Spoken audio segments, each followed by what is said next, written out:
Hello, South Florida. Recently.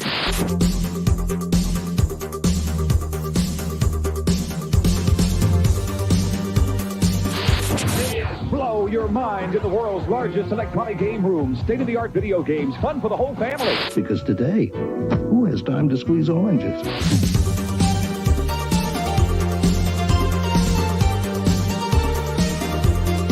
You get more than a new color TV or VCR. You get one of these. Ta-da! Say something, please.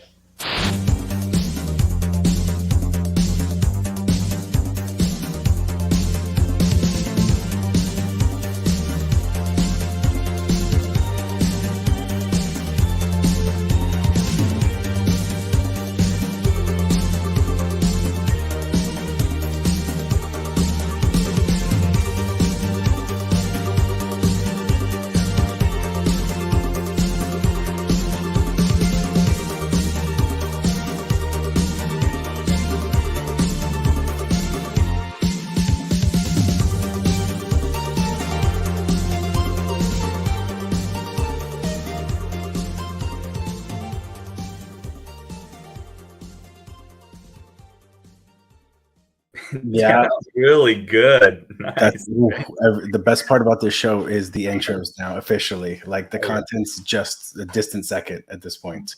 Great work, Fed. What was the ta-da? Good evening. Hello, everybody. Welcome to another episode of Around the Hub Live. We are happy to have you here. I'm joined by my beautiful, very kind-eyed co-host Christian. What up? Oh, thanks, darling. I appreciate it. Hey, man, it's all going well. Doing real well. How you doing? Why do people choose to put their money in bonds and money market accounts? It's a safe investment. It just seems so boring to me. I mean, I have I would somebody. say a decent investment over the past year would have been just treasuries, right? But I'm not here to give advice to anybody. Explain treasuries. Like notes issued by the government. Okay, so to protect against the inflationary economy we've been in. Okay. But I guess let's just jump into what our content is, where we place our money, and where it's maybe a good idea to place your money.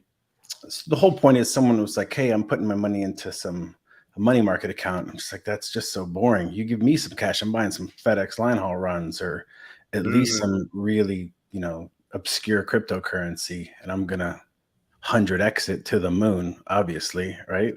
Yeah, but your risk tolerance is like beyond what most people that I know. Gotta live. Let me live. No. It's for first or last. Yeah, Ricky Bobby. All right. On that note, everybody, thank you for joining us. We are talking about FedEx versus Amazon. Ultimate battle. Who is going to be the leader in the line haul space? Yeah. And we get this a lot, right? Which is, hey, if I'm going to FedEx, I also want to expand into Amazon. Is that a good idea? Is that not? And the number one thing everyone starts saying is, hey, it seems like FedEx is going to lose market share because Amazon is getting bigger and bigger. And let's have kind of a moment of truth where it's like, listen, let's say worst case scenario, if that happens, even if you lose market share, you can still grow as a company, and that still means good things, right? Mm-hmm. Pie is still getting bigger, continues to get bigger in the e-commerce world. Exactly. So, and with that, right, it's not even should I also do this, but in a lot of cases, it's like, well, which will I start? I was looking at an Amazon business, but what about line haul? And it's more, we always get the P&D or line haul conversation, but Amazon does enter that, those conversations significantly a lot more often. So tonight we wanted to bring on some people who are much more familiar with the process than we are. All the specifics. So the goal is to get a lot of facts, and we're looking at tonight from the FedEx line haul contractor perspective. What's different? What's the same? Where do synergies exist among the two? And what are people's perceptions of the business now that they've been running it for a period of time. So I'm looking forward to it. I am too. So with that, should we bring on our first guest? Let's bring them all on. Let's bring them on. All right. Bring everybody on. So What up, guys? what's going on, guys? Hey, good evening, everybody. Hey. So in the top right, at least in my screen, we got Darius, president, co-founder, DPT Logistics, heavily experienced in FedEx, Amazon. He knows the deal. To my that way, this is Kyle, Kyle Bank of UFL, and Kyle is an experienced Amazon operator, but also, was quite large in the FedEx space as well. Fair assumption? Yeah, very fair. Well, at one point, we were pretty large. We're reduced now. Now our Amazon side is much bigger than our FedEx side. So, we've flipped a lot of business over there, and so got good experience on both sides. So, welcome, Kyle. And then we also have in his nice, clean living room. Our man. Just hired the cleaners that just left. We caught them out of the window when he logged on. We have Dave with CIA, who provides insurance services for both FedEx and Amazon contractors. Is that correct? Sure. So I asked Dave to come on and get kind of that third party perspective, someone who's very familiar with the businesses, Darius, yeah, let me crack it. Someone Long day, boys, long day. Really to give us a perspective from someone who, is not actually running the business, but just can talk about the differences between the two. And really insurance comes significantly into play between the two. Full disclosure, I do, with Darius, own a business that is involved in Amazon. But to be very honest, I try to not hear anything about that for the entire day. And if I can avoid Darius's phone calls, text messages relating to trucking, it's been a good day. All right.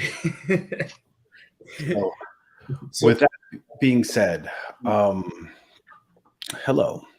Where do we start this, Christian?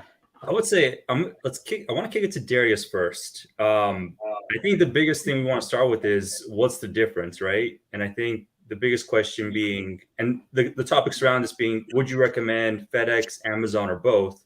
And I think the first question is, Darius, what's the difference in FedEx runs, which I know I can own, I have assigned runs, and then what does it look like in the Amazon space? Do I also buy Number runs? one.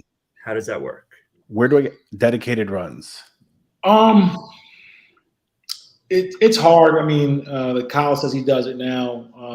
I don't know when he started, but we started this in 2016, 2017. There was no dedicated. There was no way for you to have any visibility on your work.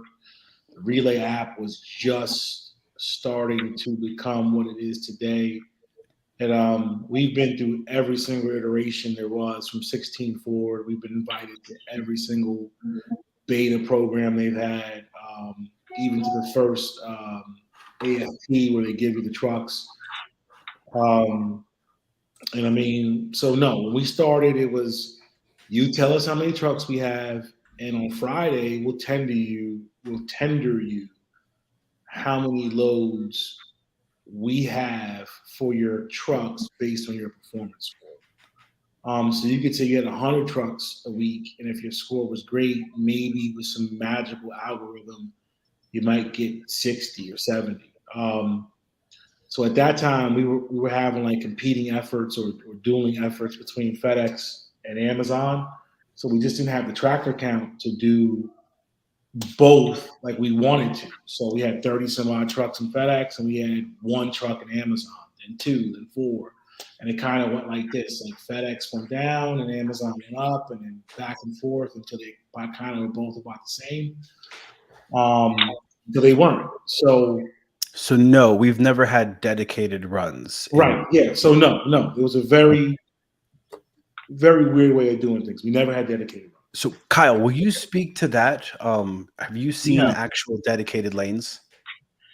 Yeah, so they actually just started a program with that. It's a little bit different than what we normally run. But if you have your own trailers, which we now have about 20 trailers that we can use, and so we started doing these. But they have one-way lanes that you can bid on, and basically goes to the highest bidder. Or not the highest bidder, but the lowest competitive bid in that lane. But we've got now, I think, 5 or 6 of these lanes now that we run, in addition to what we call the short-term contracts with Amazon. So we've got lanes, and you can bid on them. They come up for renewal. We had one that it was, we'd bid on it. It was Atlanta to Mobile, and we'd bid on it. The lane expired, and then we rebid it and got back on it. So there wasn't any really competition for it. But it's the Amazon space. It's much more more like your traditional trucking side. There's, you're kind of out in the open market. You're, you got to book work ahead of time and kind of plan things out. And then you're kind of be up and down with the market when it comes to rates, things like that. We've now running about 20 trucks in Amazon and Amazon Relay. We're not one of the gray Amazon trucks you see running around town. It's Amazon branded and all that. That's a different program, and we're not in that. But yeah, we do have a couple lanes that we do own, and as long as we stay competitive on our bids on those, we can continue to own them. And then we do a lot of what Amazon has is short-term contracts. And those are where you essentially say, hey, I've got this capacity. You book the rates, you book the contract, and that's a guaranteed contract you have. So Amazon pays you more on those runs for your time versus a mileage rate or something like that. So they'll say, we're hiring your trucks to work, 2 37-hour blocks or 3 37-hour blocks a week. And then if they tender you all the work for those blocks, then you've got work. If they don't tender you work, you actually still might get paid you'll still get paid for that block if you were contracted for it. Okay. And so it's different. Almost, when you compare when you compare FedEx to Amazon, I mean, they're two completely different ways of trucking. They're two completely different ways of doing things. I would say the Amazon, especially the short-term contracts and things like that, it's a really nice unassigned board.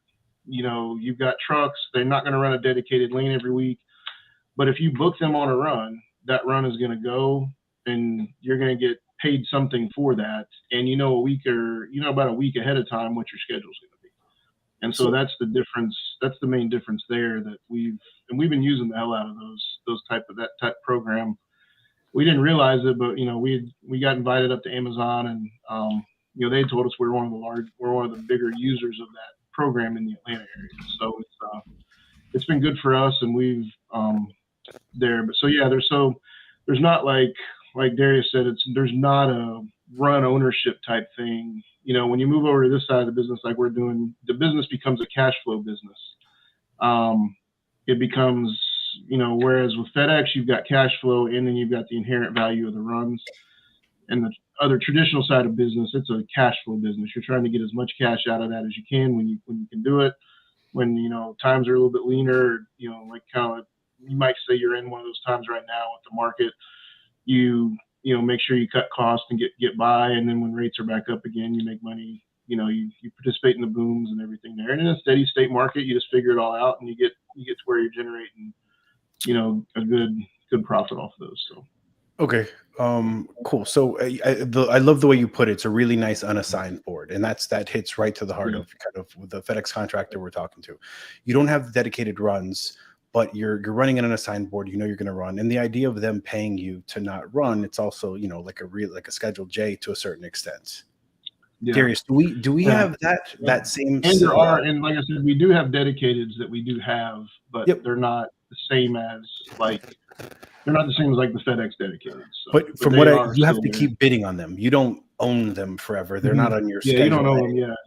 Okay. Yeah, I can come in. If our contract expires, and next time, there are lanes that I could tell we were the only bidders on. Then there were lanes that, there were 2 or 3 of us on, and I was like, especially that the first time I bid on the Mobile, I thought we'd lost it, and then somebody either must have declined it or something, and it came back to us later in the day. So it was, so yeah, so you're kind of out there competing for stuff. So they won that because they had a lower bid on it. Is that right? Yeah, they initially had a lower bid, and then one of 2 things either happened. Once they bid on it and won it, then once they bid on it and won it, then they either declined the run or rejected the run or the contract. Or Amazon says that they'll also consider, if you're close on rates but you have a better performance score, then they'll go with the higher performance score in those. So one of those 2 things happened. I don't know which. I've been on the receiving end of that as a customer when we were shipping freight across the U.S. I booked it on, they have a wonderful website where you book it, and then they tell you to find the cheapest rate. And then on the day of pickup, they go, you know what? The carrier can't make it, so we're going to push you forward a day. I'm like, I really needed that. Mm-hmm. Serious. When it comes to our experience, I remember the days where we have to had a service percentage. It was like we had to be a 95, a 90. Oh God, we can't do this. We got to make it. Get this driver here. Take this driver off of this dedicated, FedEx run and run them here because we can't lose our service score. Can you remind me of that? And I guess the question is, does that still exist? And is Amazon still weighing the performance and the giving you more runs, maybe the growth opportunities in that by that? It's gotten phenomenally worse in my opinion. I mean, it's becoming way stricter. So before you had a TEM, or a program manager that you can talk to and say, hey, Tiffany, can you change this for me because I really wasn't late, and she can go in and change it. Now you still have a program manager and they can do something, but you have to go dispute it through the ROC and contract support. And if you fall below a certain percentage, you're not allowed to participate in certain programs. So the TRC contracts, the trailer required contracts that Kyle's talking about, you have to meet a couple of things. You have to have a DOT score, you have to have trailers, and you have to have a performance acceptance and on-time score, even to be eligible. When we got invited to do it, we didn't want to do it. Geographics aside, we were fighting for our performance score on the short-term contracts. Holidays, we've been doing it so long, guys get burnt out. And if you get below 90% on time, they can just turn off your lights, the light switch. Like, boom, you don't have access to short-term contracts. If you got below 70%, I think, or 75% on acceptance, they just turn it off. Like, you cannot book any more loads. And so your trucks are sitting there. You might have expected to ran X number of trucks in the system for that week. And then what happens if you can't do it because your score dropped to your So what we would do on the short-term contracts, I would book way in advance, 8 weeks in advance. I would book as much as I can and then build on it. I would try to take 5 baselines in each domicile. And then as the weeks go closer, I would try to build it for higher rates. And we would get a blended average of, let's say, 1,700 a block or something like that, but you might have booked some at 1,200. But if your on time was low, they may actually turn off your access and kill your forward contracts. It's only happened to us once, and it was a mistake on their end because they didn't upload our insurance in time. And guys were literally at the guard shack with Amazon trailers, and they were like, drop the trailer, go home. So it's almost as if there was an error in your SRS score and you weren't awarded your CGOs based on that fact. And then when your SRS score was corrected, they decided there wasn't enough volume to actually give you those CGOs you were awarded. Is that correct? Kind of, sort of.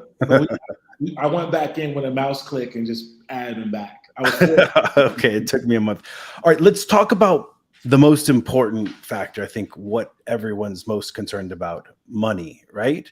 Let's talk about the ability to turn a profit in FedEx versus Amazon.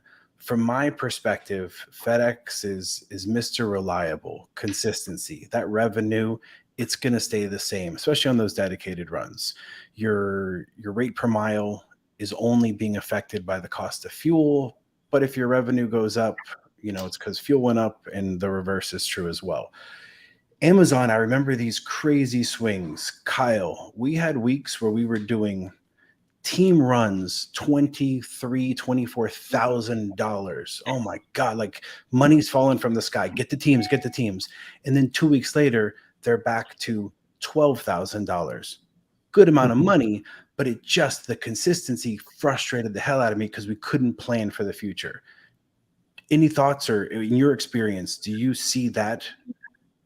Yeah, I mean, we see the rates are just Amazon now. I feel like they're following more the general market of where everything's at. So when we got into Amazon a year ago, yeah, it was awesome. I mean, it's just the same thing. It's the trucking boom. Rates were high, and the rates adjust as they come down. But we did a couple things to so rates are lower than they are. I see them; they're starting to come back up. We're starting to see. But yeah, you're going to be in anything else other than the FedEx world. You're going to be, you're going to be going against what the market is, because trucking's essentially, going to be considered a commodity, and you're going to have to go against the market rates. But on the flip side of that, when FedEx is great when the market's down, because sometimes even, there's times probably that the FedEx rates will be higher than the market rates. Which to me, brings in another thing is when it comes to purchase power and things like that for FedEx. But then when the market starts to firm up and get really strong, that's when you can really that's when you make a lot of money, because you kind of get used to your fixed costs and your different things being at a certain level, and then when you have those booms, then you can make that extra money there. And so, so we kind of do a thing where we tie compensation to our revenue, and we don't do. We try to keep our compensation costs fixed as a percentage of revenue, and then the drivers get to benefit in that as well. And so, but we found it's still been good even with rates are down. We've got consistent work. And the performance score, yeah, I know what Darius is talking about. Yeah, it's probably even worse for short-term contracts. But one of the things we did is we kind of figured out you got to have a good amount of scale in there, so that if somebody no-shows you or your truck breaks down or something happens and you can't, you got somebody that doesn't show up and it's something that's really going to hurt your performance score, that it doesn't kick you out of that program. And I kind of just base that number off of, in general, about how many people a week are going to show up to work. What people are going to have people are going to say, hey, I need to be out this day. And, you kind of just say, all right, if I'm running 10 trucks, if I've got 10 trucks available, I only book eight trucks worth of work, and then fill in the gaps if I need to other places, but just knowing that, I got those 10 trucks and probably one or two of those drivers is going to have something each week. So it kind of comes down to planning your capacity and things like that too. So, but yeah, we still found we're still getting decent revenue out of the trucks, on the Amazon side. Actually adding in these trailer required contracts has, kind of firmed up some of the lanes that we were running that kind of make up for the difference in rates as they come back up. And then, as rates start to come back up, then I think everybody becomes really happy again, with that there. And so, but then that's also the times when we were in FedEx, our toughest times were when the general freight market was in an expansion period, because that's when the driver pay kind of gets out of whack, and everyone's competing for those drivers again. So payroll gets out of control. Yep. That makes double-edged side there that she's kind of got to work on with the trucking market. So okay, let's talk to Dave. He didn't get a chance. What up, man? What's up? Can we get just Dave on the screen and just get rid of everybody else? His time. Yes, give him his time to shine. Well, I'm glad I had the maid come. So you, in terms of your experience, right? And my question is simple. It's just, who's happier, you know, who's more content? Do you get a feeling when you try to compare and contrast who you think is going to be more successful as a business based on which way they decide to go? Well, I think it depends on the day as far as who's happier, but you've pointed out a couple times FedEx is more consistent. It's more consistent freight. From an insurance standpoint, insurance can typically be cheaper on the FedEx side because of the vehicle coverage that FedEx provides as far as covering liability when the tractor's under dispatch. If you do anything under your own DOT or motor carrier number, you would need your own primary auto liability plus the physical damage that you pay for if your tractor is involved in an accident. All right, hold on. You said a Go ahead. bunch of words that just come roll out of your mouth so easily, but like that's kind of the stuff I really want to get into, right? Tell me specific. If I have an Amazon business, per truck, I got a 22 Mac and I need to put insurance on that truck and I'm just getting started in trucking. How much money is it going to be to insure that truck per year? Depending on where you're at in the country, 22 Mac worth 180 grand. It could be anywhere between $24,000 to $34,000 for that one tractor. That's for the auto liability insurance. And that's for the standard insurance, right? If something happens while my driver is driving that truck, this policy is covering everything, so they're not coming after my business? Yeah, it could. So liability and commercial insurance is always damage to others. When you're running under FedEx, FedEx covers liability towards others through ARC. With Amazon, your business covers liability plus the repair to your tractor. Okay. So in FedEx, who covers my truck if something happens? In FedEx, your insurance covers your truck. So if I have a policy with CIA, I'm calling you up and said, "Hey, my driver just slammed into, the back of a pickup truck. I need a new front bumper." My CIA policy is paying for that. No. If you need a new front bumper, yes, the pickup truck would be covered under FedEx's liability policy. Okay, copy. Okay, and with Amazon, I'm covering my policy with you is covering everything in that scenario. Yes, your insurance covers everything in that scenario. Just to tie it together, and Kyle, we'll bring you on, and his is lower, significantly lower. What is that? What am I paying for that same truck to run in FedEx? Same truck. Make me do some math. Rough calculations. $180,000 truck. Maybe $5,000 a year. Okay. So that's when people ask some of the differences. That's one that I always bring up. It's the cost of insurance because, and Darius, we'll bring you on, talk about what it is now. But remember those early days? What was it in 2015 for our insurance? $23,000. Yeah, it was a business killer, right? So I remember those days. And typically it's the first 3 years. After 1 year, you can get lower rates, and after 3 years is when it really declines. I know Kyle said that his rates are lower than that number that I shot out there, but I just quoted a gentleman in Georgia with a truck that was worth $90,000, and it was $22,000. First year in business, they've never had insurance before. Insurance basically goes off of your history as a business. So if you have no history, you're a higher risk for that carrier. Okay.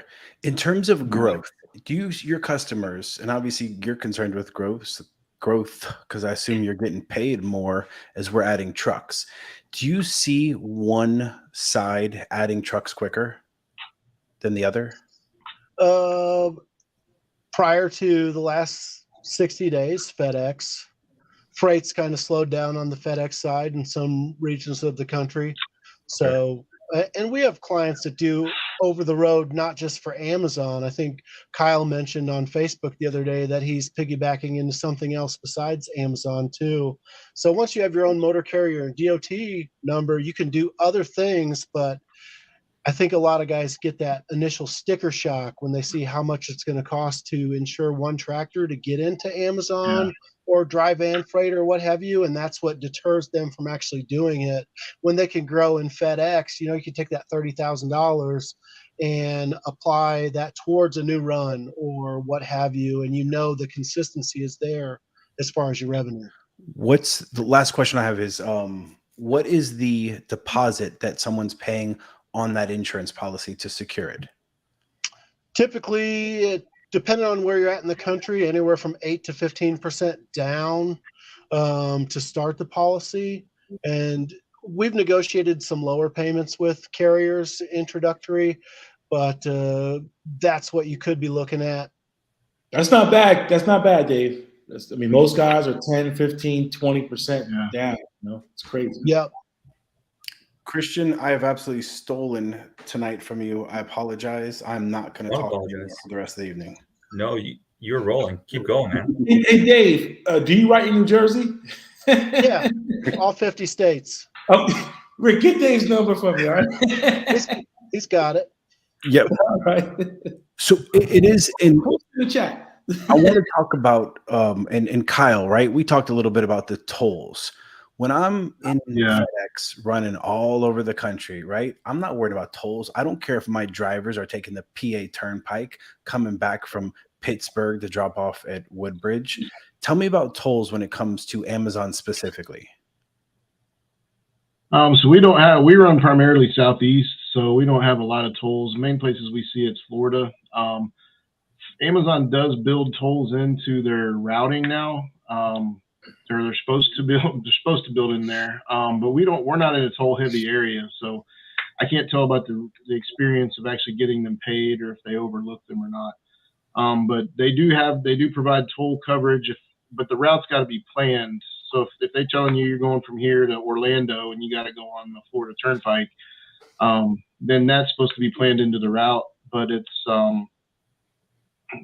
we don't, like I said, we don't have toll heavy areas either. So that's one of the things that we don't quite see. But what we do is we provide, FedEx provides a best pass or an easy pass, whatever it is in the areas. We provide all that. Basically we've got all those accounts too. So we've got the, we've got all the toll accounts that we need here. We actually use Best Pass, and that covers most everything. Although my wife, who does our billing, will tell you that we're still getting tolls that aren't paid, and we get the pay-by-plate thing in the mail all the time. But, Kyle, that sounds like the last 10 years of my life. That's very familiar. So, still getting tolls from 2015.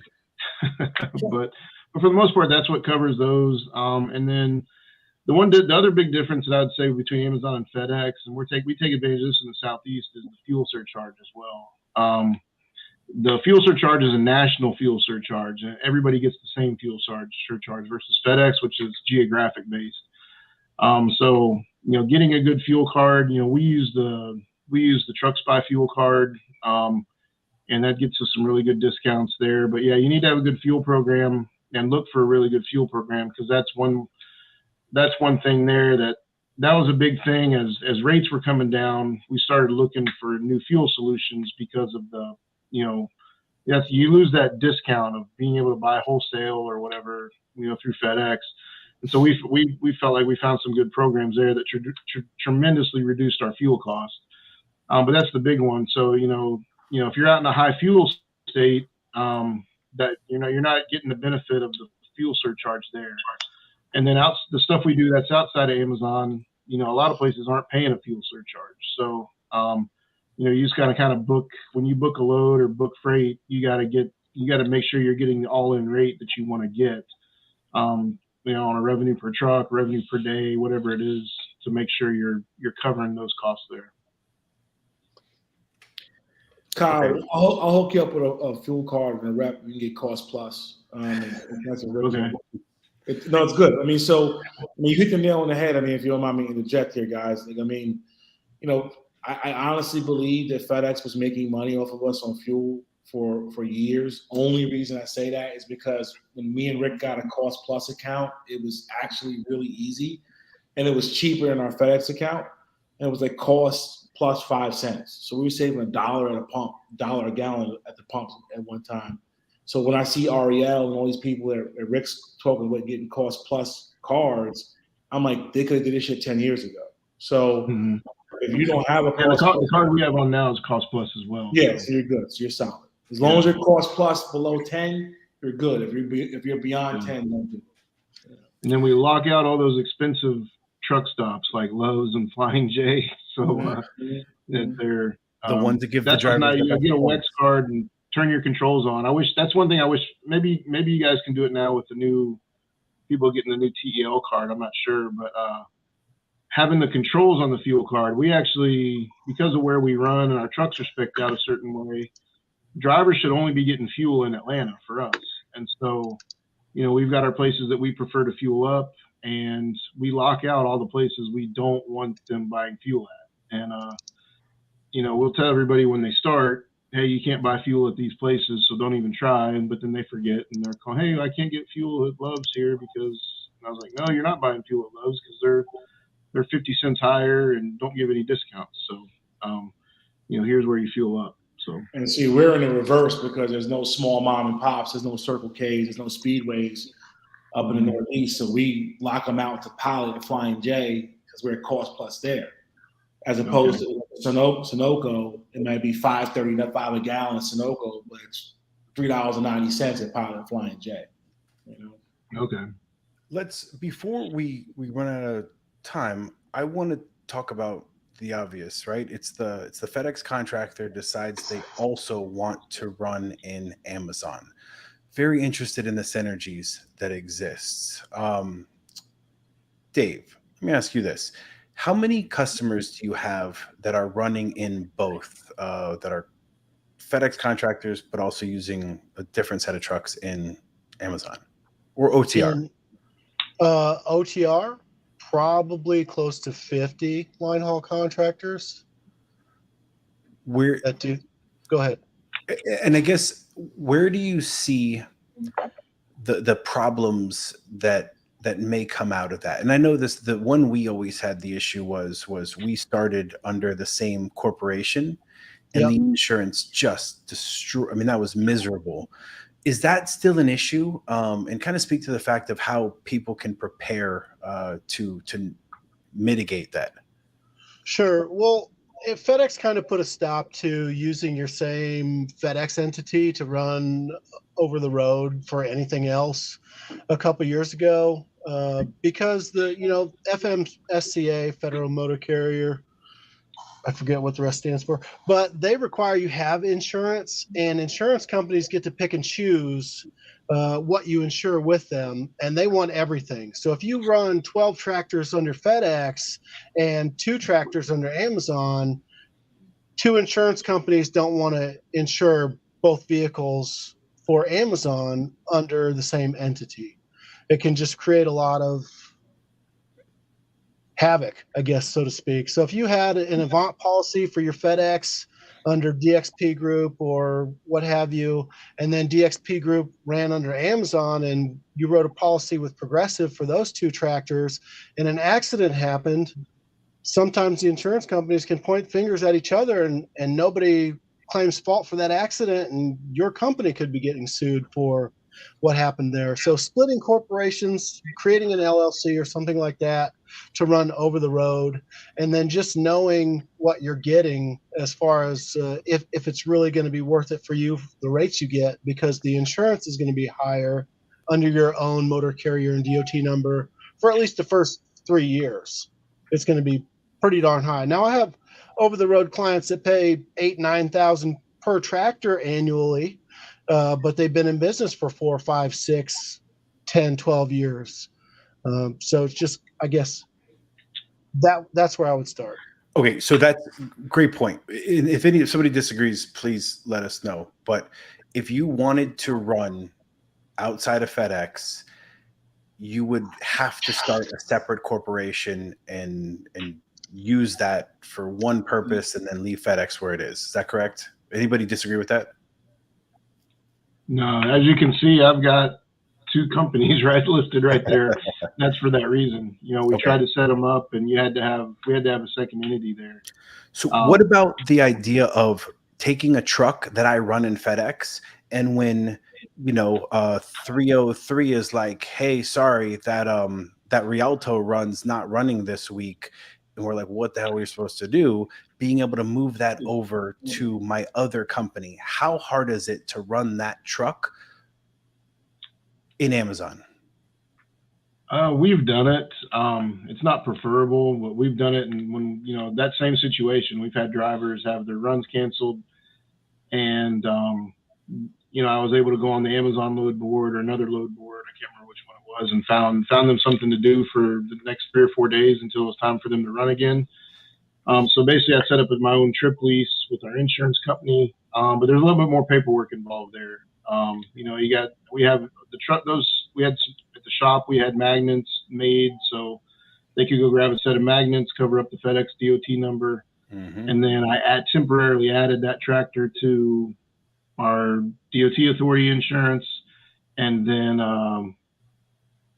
we were able to run it. But then, you had to have a lease agreement between the 2 companies. And then to get it off the policy, you got to make sure you have our old insurance agent was a little more inflexible, and we had to provide them with like lease termination agreements and stuff like that to make sure they stop billing you for it. Because we've had a few where they're like, well, hey, this is still on here, and you're paying for $150,000 physical damage for an extra month that you didn't need.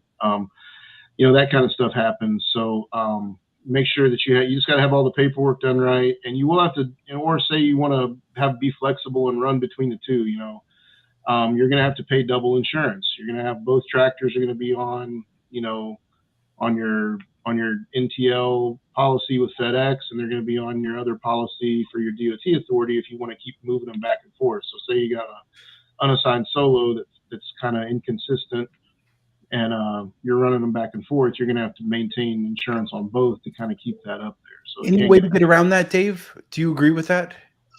Unless you're going to do a trip lease, like Kyle mentioned, every time you move it over to your own authority, no. And at the end of the day, it's probably not worth the paperwork to do that, but it's not a long-term play. I think Kyle would agree with that. If you're going to do that, it wouldn't be for a long-term play. It'd just be to, like Kyle said, fill in while that unassigned run is not running consistently. Okay. Oh, yeah. And the work is different too. The FedEx work, Amazon and outside of FedEx, you got to plan your work. So it's not like something gets canceled this morning and you get lucky every now and then if you're in a busy time where you can find something that's right there. Hey, it's in the right spot, right place, right time.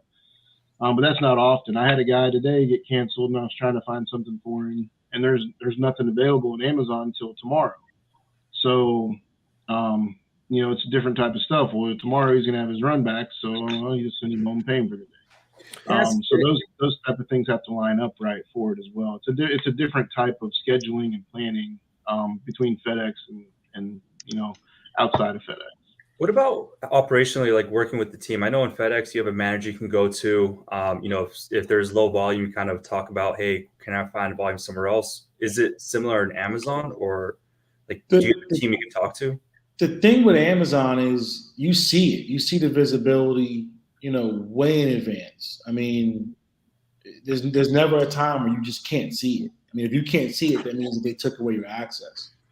And if there's nothing available, I mean, I think you're in the Atlanta market, back in the day, they would have it by domicile. So you had to be invited to each domicile. So Atlanta, Allentown, New Jersey. So, now it's not like that. You can go anywhere in the nation and just click a button and add it to your shopping cart, basically. But if there's low volume, there's nobody to complain to. Me and Rick went to, where did we go, Rick? Baltimore for Mid-Atlantic. Where people were crying? Yeah. Listen, guys, this is not being said, and I'm just going to say it. Amazon's a motherfucker. I'm just going to say it. Like, everything you've heard about, they will chew you up and spit you out.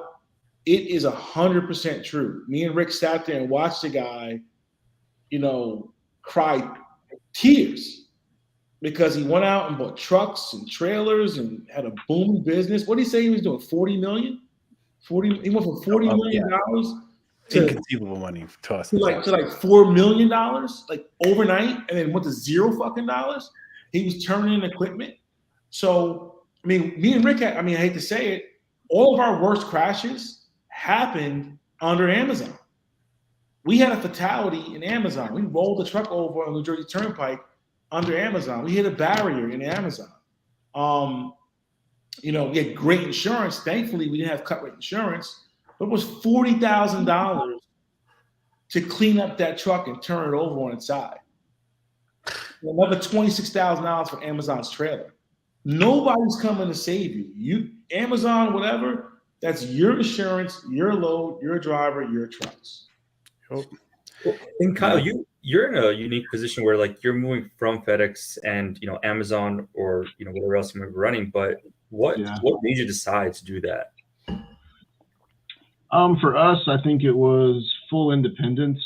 That was kind of the main thing. We kind of missed out on that 2021, 2022 boom, and then we were really heavy on unassigned teams. I'll say this with FedEx: if I'm going to do anything unassigned, I'd rather do it with teams than solos.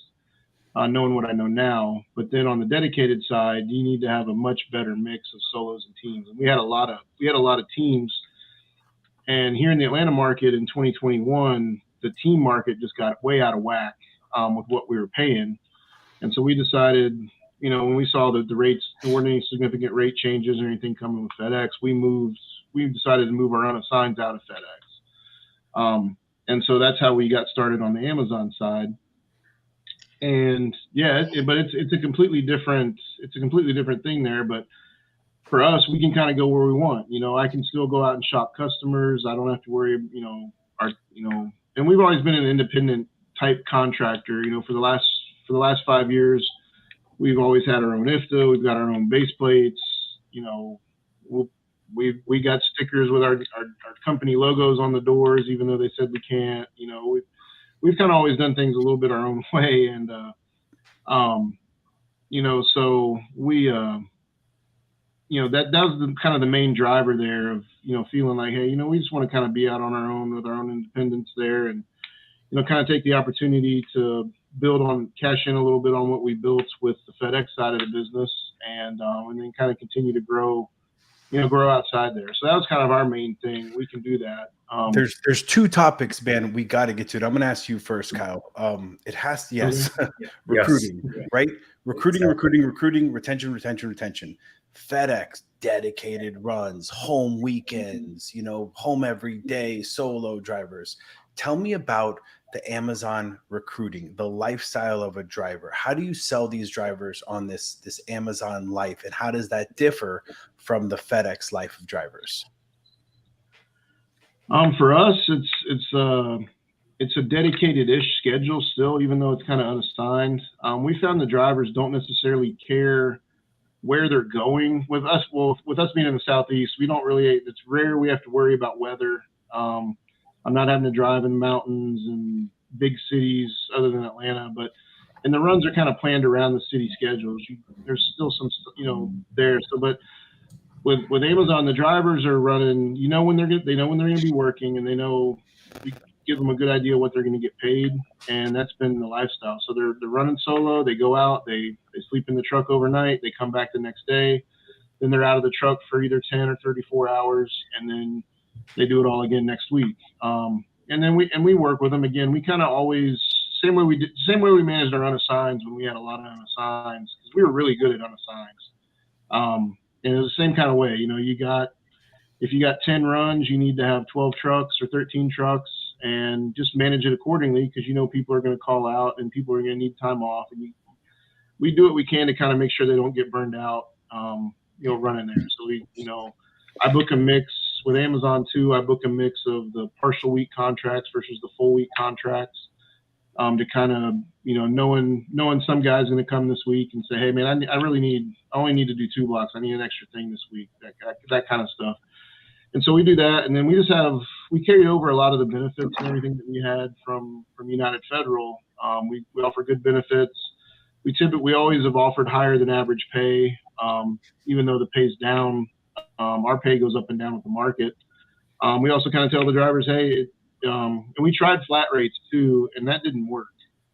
Surprisingly enough, we thought guys would like it a little bit better, but it didn't work as well because of the nature of Amazon. You know, one week you guy might have some straight runs just from Atlanta to Memphis and back, and then another week they'll do some local Atlanta, then go to Nashville, do local Nashville, then come back, and they didn't like the extra stop, so we kept it that way. But we basically, you know, we're pretty flexible with the drivers.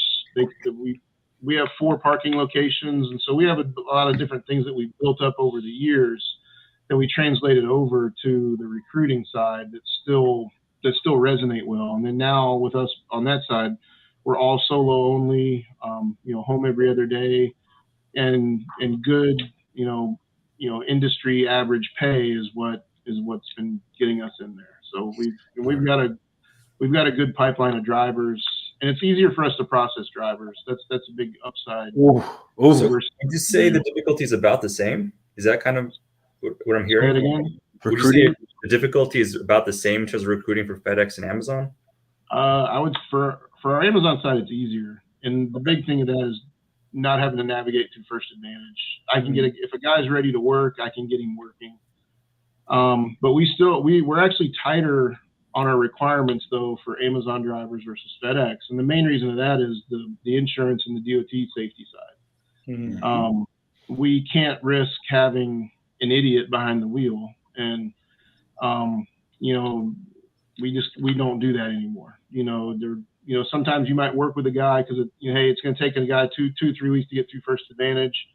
I'll work with this guy and kind of keep him going. Versus with us, we've got a good pipeline, and we've got people that can. If somebody leaves tomorrow, I've got somebody for them. I can put somebody else in that seat on Monday. I think that's an important thing to note for anybody who says, man, you know, FedEx is tough. I can't get drivers in. I can't get them approved. And they dictate who I can hire and who I can't hire. I'm going to go start my own trucking company. I'm going to go to Amazon and run.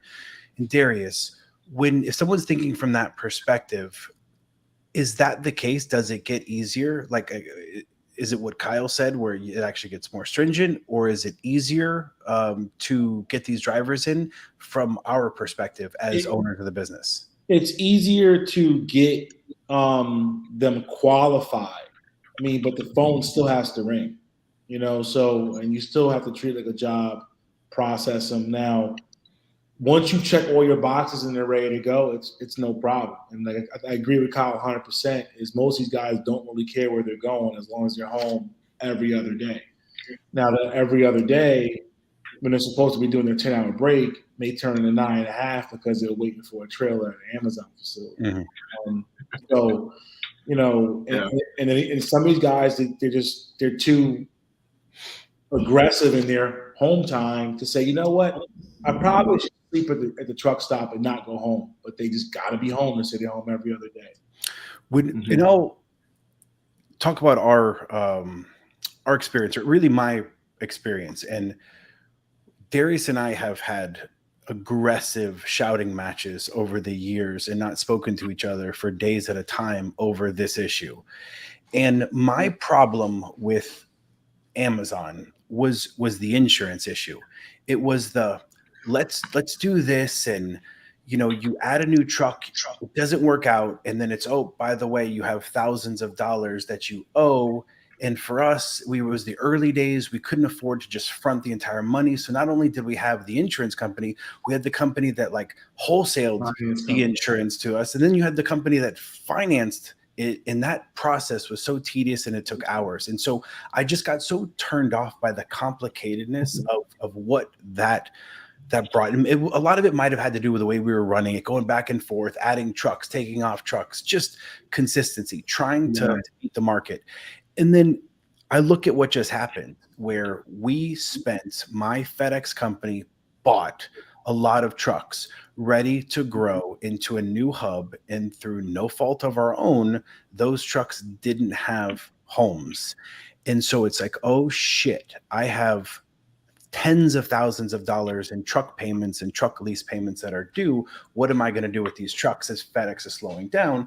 But I can call Darius up and say, hey, dude, you need some trucks, and we can lease those trucks over to them. And now we have a place to put those trucks. So had it not been for that, financially, FedEx wise, we'd be in a bit of a bind here if we couldn't be making money in those trucks on the other side of the house. So for that, it saved us. Kind of comes full circle. But Darius, looking back on it, what could we have done? What do you think? Is there anything we could have done differently to maybe have made my perception of Amazon? I mean, no. I mean, because we came from a heavy FedEx business where everything, it was FedEx. Then it was Amazon, and OTR, whatever, reefer. And unfortunately, I still remember those Wild West days when we had loads that needed delivered to Brooklyn and we didn't have trucks, and we would take it in a FedEx truck. Be like, hey, just be careful. Don't hit me. You know what I mean? So, he's kidding, everybody. If FedEx is watching this. No, because FedEx will be the same one saying, hey, I don't care how you get the trailers here, just get them there. I mean, hey, so-and-so manager at Woodbridge, I don't have a FedEx truck nearby, but I have a DPT truck nearby. What do you want me to do? I didn't hear this conversation. Just get it to the terminal. Bang. And we're holding it down, and not knowing the rules and the laws that were perfectly legal and have more insurance that was required under our DOT and a trailer interchange agreement to actually go do that. So if we spilled over packages on the highway, so what? Bang my cargo insurance. But we're not 33-year-old guys with no kids anymore. I would never do that shit. I would just say, you know what? Come get it. Wow, those were the good old days. Oh, it was fun. Recover your shit. Come get it. When you hear him say something like that, what's the first thing that comes to mind? Probably multiple stories that I've heard but never heard. Hell yes. I've had multiple guys like Darius tell me stuff like that. And I'm just like, I never heard this. But Dave, let's ask the question here. I pick up a FedEx trailer with my DOT number, my insurance. I have full cargo to 150K, interchange. If I rolled their doubles over, would it not be covered? It would be covered, but then your insurance company would sue FedEx's liability for the trailer, the cargo, and any damage that the trailer caused. So it might get canceled too. I don't know. Yeah, it could get ugly between FedEx and your insurance company, but yeah, you'd be covered. The loss would be covered. But to our defense, there's a chapter in the contract that at least it was. I'm a dinosaur now, where they could make you indemnify yourself with your own insurance.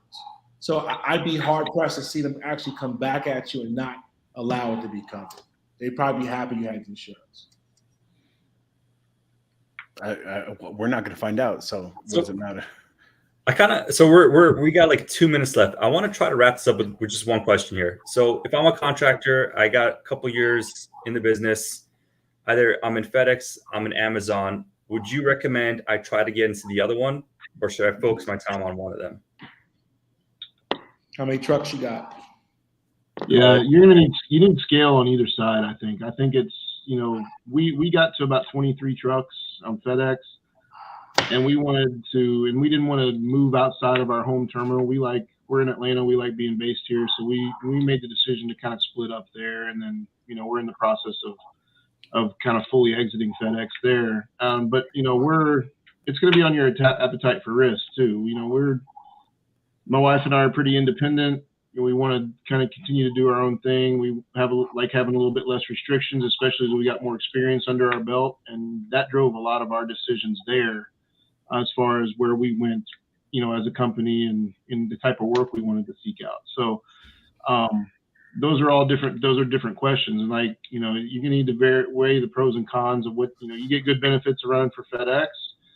And then, but then in the boom periods, you're going to make more money probably running under your own authority outside, but you got to go find that work. So there's pros and cons there. And like I said, for me, I think it depends on your risk appetite and really how involved you want to be and things there. I think there's obviously success stories on both sides, but that's my take on it there. So Okay. I think you touched on what would have been a better question, which is where can I grow better? Like where are the growth opportunities, which is better for me? FedEx. It's FedEx. For long-term growth, it's FedEx. Well, Amazon- I'll tell you that we went from zero to You'll grow quick in to 10 trucks. Amazon. We went You'll grow from quick 0 in to 15 Amazon. trucks to Amazon You very can, quickly. you can grow quick in Amazon, but when they're ready to turn you off, they will turn you off. There's nothing you can do about it. Yeah. And it's looking else, and that's what tonight was about. Tonight was about FedEx and Amazon, but obviously with Amazon, you have your own authority, your own DOT number, and you can take those trucks and those trailers, and you can run them anywhere in the network. So having that, that ability, that balance, I think is critical. And to answer your question, Christian, I would have said nope, only FedEx for the longest time. But I see a part of me that may be open-minded to saying, having both, having the ability and the proper team and structure in place to utilize both properly, there certainly are synergies that exists in both of those. And now that I remember the lean times in FedEx, where those wild runs, those unassigned teams aren't getting 7,000 miles like they used to, as consistently as they used to, and people are worried about, hey, is my dedicated run going to run? You know what? Having the ability to put those elsewhere certainly is a stress reliever from our experience. All right, Awesome. boys, thank you so much. This was extremely informative one. We got it. Specific details I think are extremely valuable. Darius, Kyle, Dave, thank you guys so much. Thank you guys. Thank you. Thanks for having All me. right.